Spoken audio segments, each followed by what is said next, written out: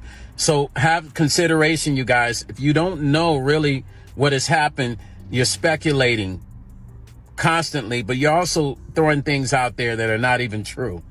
If you want to know, let the people talk that know first. Let the people that are involved talk, and then you'll know the truth. But other than that, all these people trying to get views and likes for, saying things that they don't even know about. I done seen psychics saying stuff. Now, I will say, some of those psychics have said things that I've said, they kind of on point, right? But yeah, man, it's very, very, there's this huge dynamic with this. And trust me, this thing with Angie is not over with. I just, my love and condolences goes out to the kids. The memorial is tomorrow. The viewing is Thursday, and no, memorial's Thursday. The viewing is Friday, and the funeral is Saturday. So, yeah, man, I still have to prepare myself if I want to get on an airplane with all these planes doing what they're doing. I don't even know, you guys, but for the love of Angie Stone, you guys, we love her. And I'm Stone Paxton, and that's why she mentioned my name. And yeah, man, this has a part 2 to it. So I will be back, all right, with other information. Peace and love, you guys. Comment, was D'Angelo there? No, he was not. If he attended a funeral, it might have been the one in Atlanta, but he wasn't at the one at Columbia, South Carolina. The other question that I've been getting asked is, am I related to Angie Stone? No, I'm not related to Angie Stone. I thank y'all for the wonderful compliments. I think it's really just the cheeks. And sometimes I do wear my hair in an afro like that. But no, Angie Stone always put me in the mind of, I had a cousin named Rita. She passed in 2013, 2014. So like with Angie Stone still being on earth, it kind of gave me that sense of my cousin Rita still here. From the shocking funeral drama to the rumors and financial battles, Angie Stone's story is one of love, loss, and unfinished business. Her family deserves closure, and her legacy deserves to be honored. But what do you think? Should D'Angelo step up and make things right? Or is this a rift that can never be healed? Let us know in the comments, and don't forget to like and subscribe for more updates on this unfolding story. Thanks for watching, and we'll see you in the next video.